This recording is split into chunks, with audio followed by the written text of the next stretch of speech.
Hello, everyone. Welcome to the JW Review. My name is Mike Felker, and this is the weekly podcast where we review this week's Watchtower study article and we compare it to what the scriptures teach.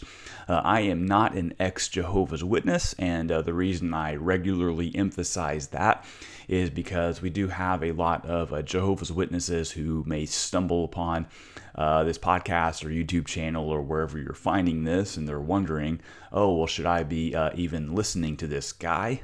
Because he could be an ex-Jehovah's Witness, and I'm not supposed to be listening to or having any interactions whatsoever with an apostate. So you don't have to worry about that. I've never had any associations formally with the Watchtower or Jehovah's Witnesses, so you don't have to worry about that. I am simply a Christian, a follower of Jesus Christ, and I believe what the scriptures teach. So that's basically me in a nutshell. So I am just a guy, so you don't have to be threatened by this, and I would be even happy to have a discussion with you. So you'll notice on these videos, if you're watching this on YouTube, you'll see a lot of people leaving comments. So you don't have to feel threatened. If you have a question, feel free to ask it. If you have a disagreement, feel free to leave it. We can have a respectful dialogue without just attacking or yelling at each other. So let's do that. Don't feel threatened. Let's just talk about it. Maybe I have some things to give you to think about, or maybe you have some things that maybe I should think about. So we're all about trying to find the truth here and search for it, okay? Even if it means doing something that is really uncomfortable, because we all hold to beliefs that we view are very cherished.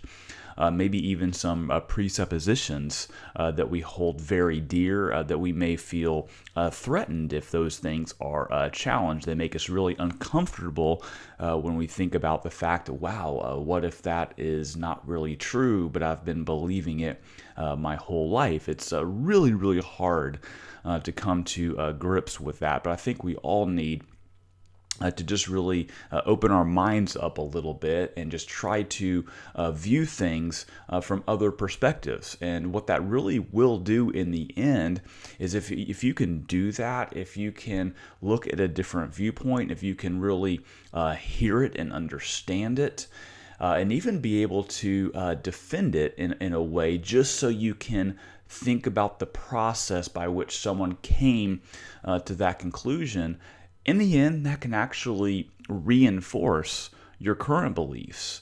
Okay, so in other words, if you've allowed your current beliefs to be challenged, and you've come to look at those challenges and refute them and realize that those challenges aren't really valid, then your current beliefs can actually be reinforced, and you can come out even stronger in the end. And so that's why I think if you are a faithful Jehovah's Witness, you shouldn't feel threatened by this. If I am wrong, well, maybe in the end, your current viewpoints might be reinforced.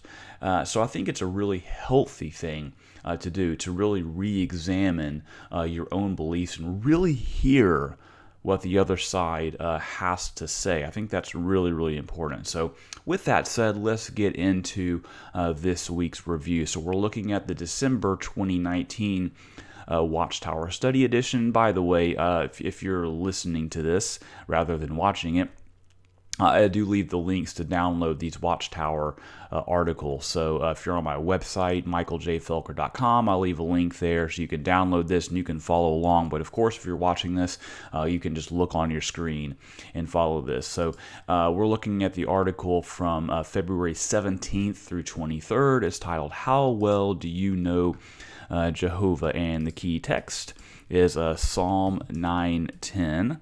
So let's take a look at that. It says, And those who know your name will put their trust in you, for you, O Jehovah, have not forsaken those who seek you. A wonderful text, and this whole article is about knowing Jehovah. Now, it's okay to have an article about knowing God better, getting closer to God, knowing Jehovah better, and all of that. That's fine and well. But I think in the Christian context, if you're leaving out Jesus in the entire discussion, I think you're really doing your readers a huge disservice. How can you talk about knowing God without including in that something about Jesus or a lot about Jesus? Jesus is pretty much all, I think, completely left out. I'm trying to remember here if Jesus is even mentioned one single time in this whole article, and this is very common to do. I think maybe like an evangelical who is writing an article about knowing God better, you can forgive them for going a couple of paragraphs without mentioning Jesus when you're talking about knowing God. But this is something that the Watchtower does regularly, and as we've come to find, they actually do it on purpose, whereas an evangelical, they may can go a couple of paragraphs, but then you're going to see Jesus all throughout. It's hard to talk to an evangelical about knowing God if just Jesus is never mentioned. It would just be odd. I would have just as much of a problem with evangelicals who would spend a ton of time talking about knowing God but not mentioning Jesus. So it's not like I'm applying a different standard here.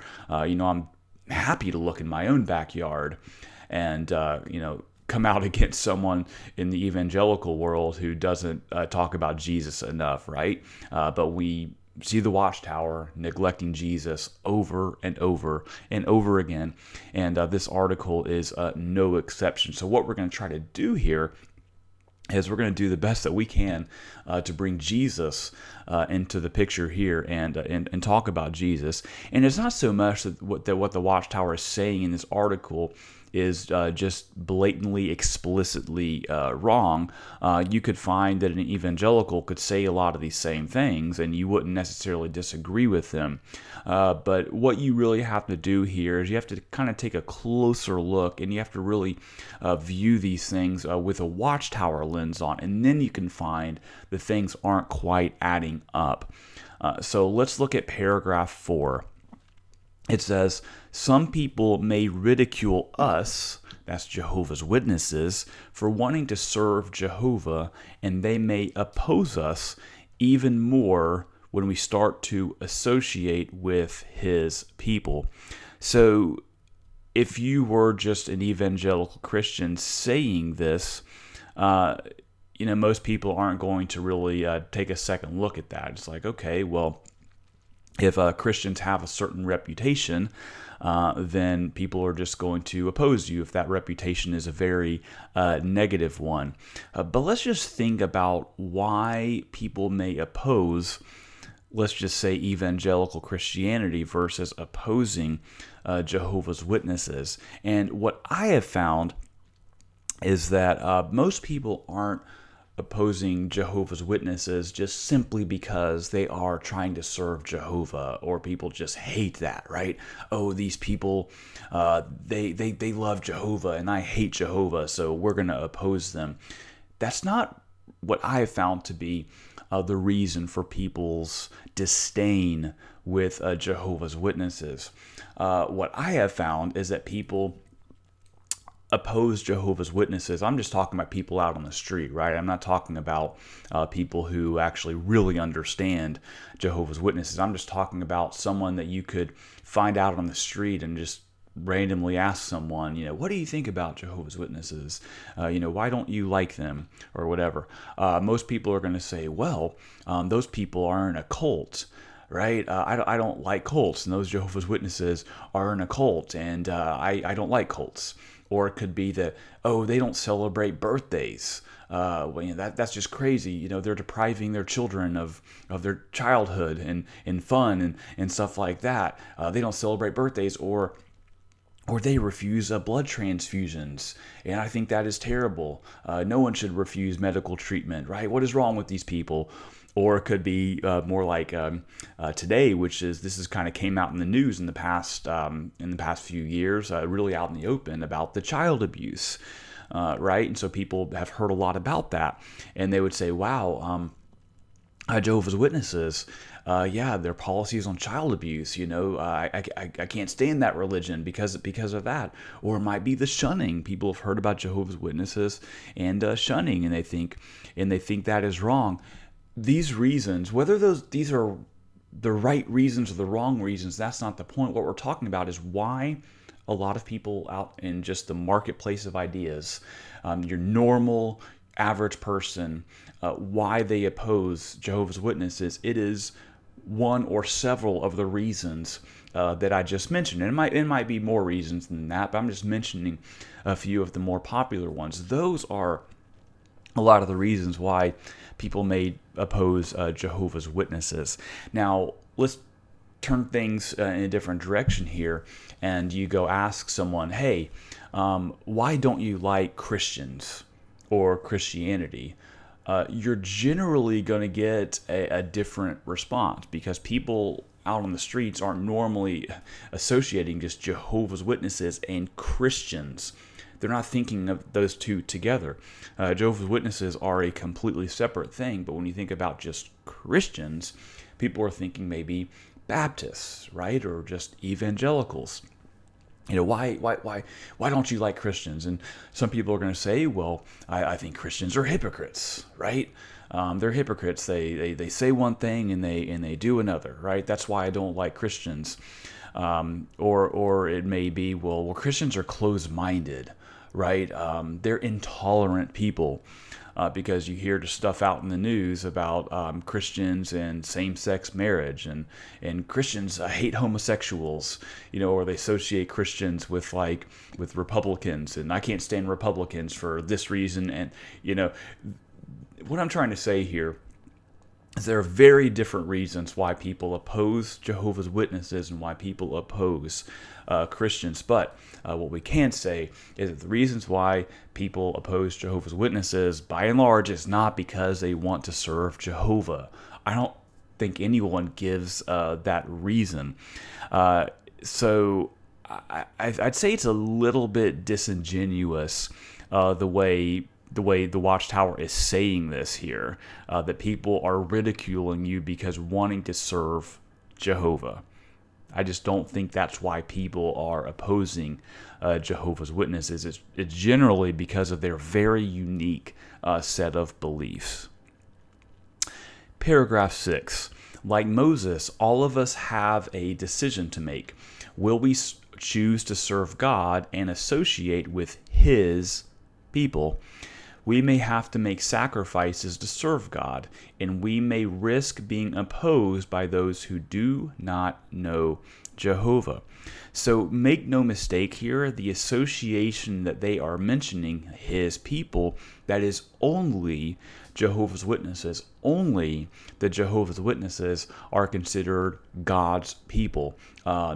Everyone else is not God's people in any way, shape, or form. They are in Christendom.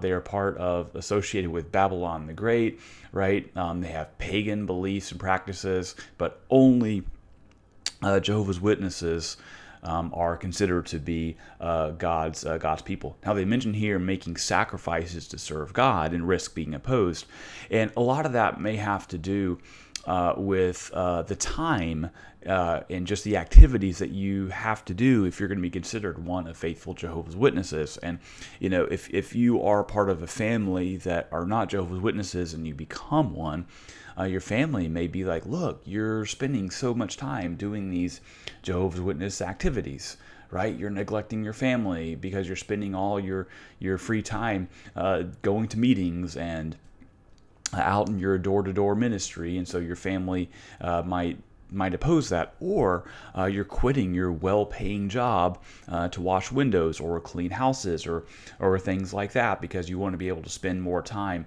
out in the ministry, and your family is not understanding that. So there are a lot of sacrifices that you would have to make to be one of faithful Jehovah's Witnesses. But let's just make this very, very clear. You don't have to make all of these same sacrifices to be considered to be serving God.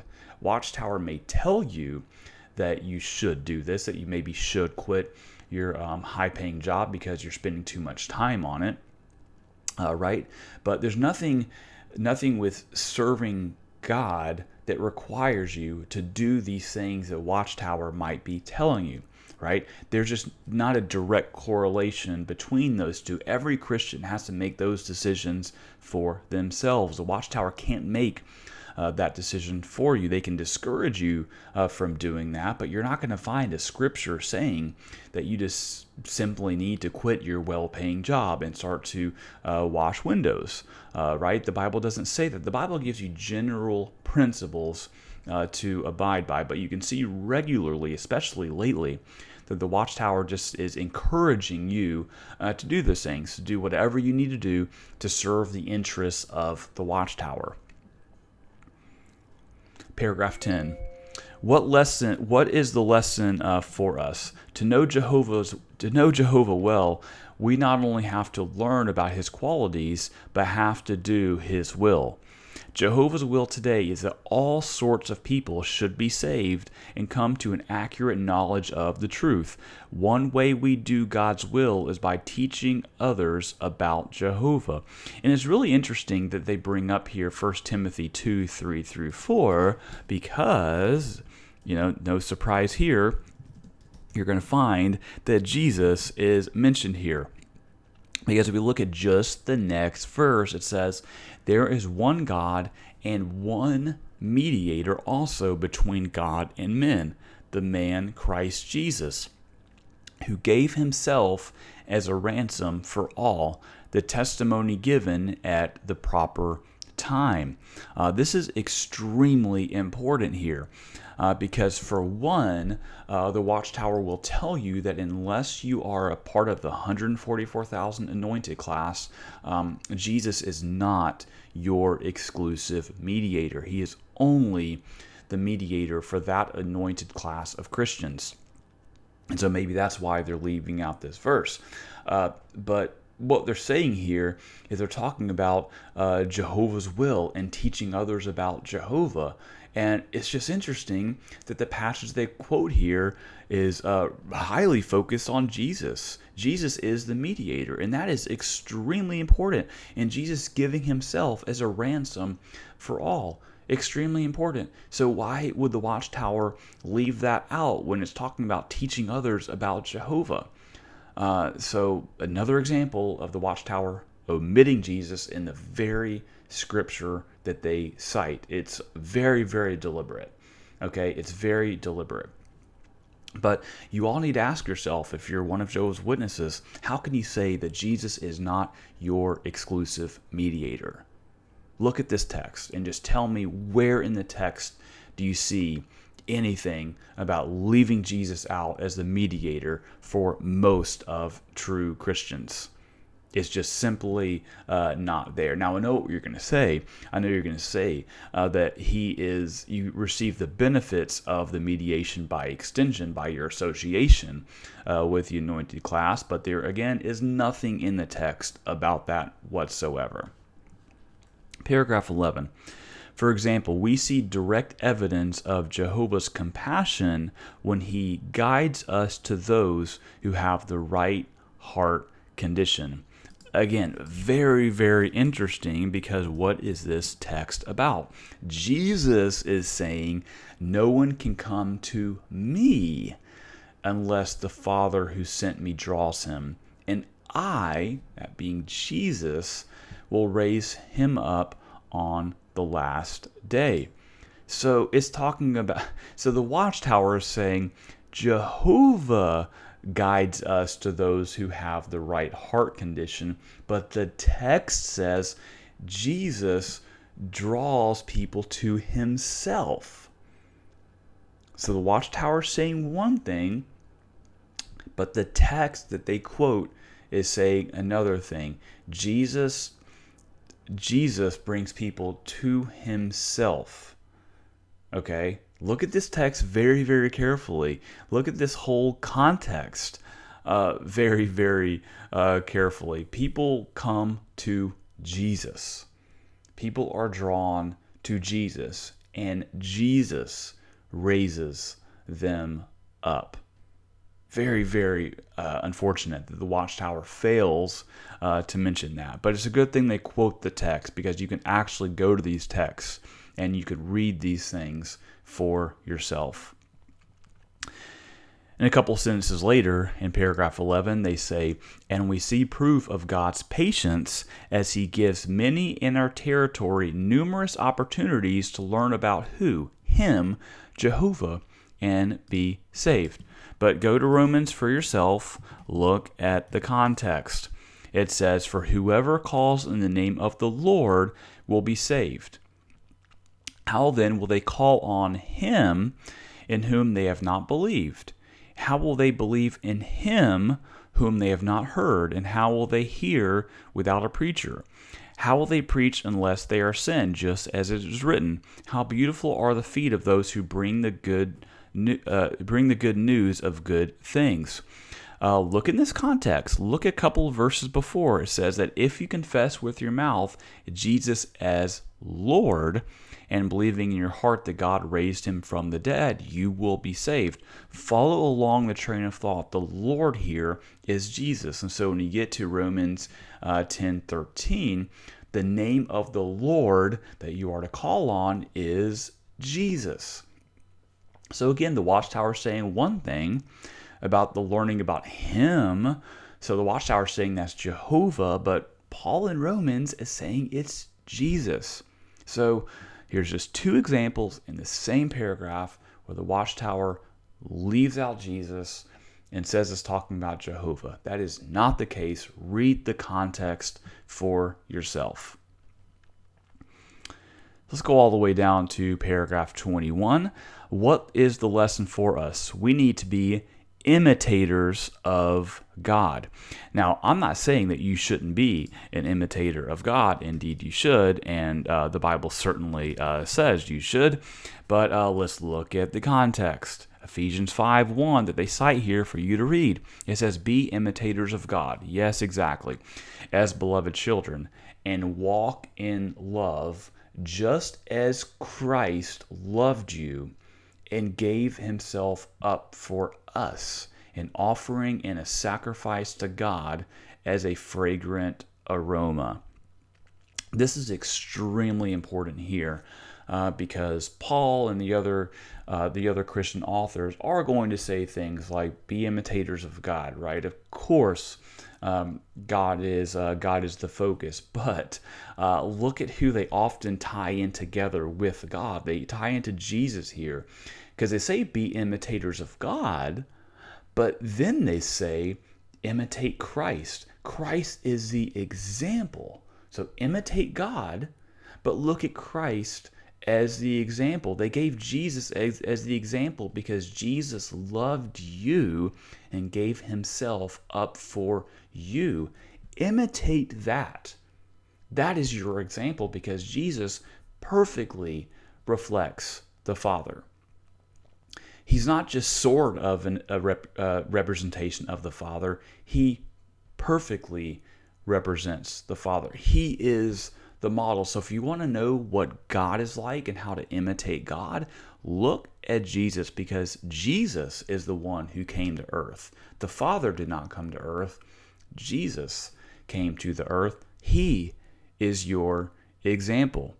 So again, why does the Watchtower leave that out? Why don't they explain what it means to be an imitator of God by looking at the example of Christ? This is a huge missed opportunity, right? And so do you see what I'm talking about when I mentioned this at the beginning about how the Watchtower can just say these things like paragraph 21, and it's not necessarily that they're wrong here. It's just that when they're not putting things in the proper context and bringing Jesus into the picture. So that's all we have here for this review, and I hope you're just as concerned or even disturbed as I am, and you should be. If you're one of Jehovah's Witnesses, you should be bothered by this. that the Watchtower can just leave Jesus out of the picture when they're talking about imitating God and drawing closer to God and using these really great ideas and concepts, but they are completely leaving Jesus out of the picture. Jesus has taken a back seat in Watchtower theology. So, I hope that was helpful to you. If you have any questions or comments, please feel free to leave those here, whether you're on my website or in YouTube. I love to hear from you. I love to hear your encouragement, especially those of you who find these things to be helpful. I always appreciate hearing those comments. That is great. And if you like this, if you like what you're hearing, please subscribe to this. You can go to Apple Podcasts, subscribe to it there, or you can do this on YouTube. That way you never miss a review. I do this nearly every single week. And you can also hit the notification bell on YouTube so that you're just notified every time we release this. So that is all for today. I hope you all have a great week, and we will see you next time. For more information about Jehovah's Witnesses and other topics, please visit michaeljfelker.com. There you can also reach me directly to submit questions or comments to be covered on the JW Review. To subscribe to this podcast, please go to iTunes and search for the JW Review.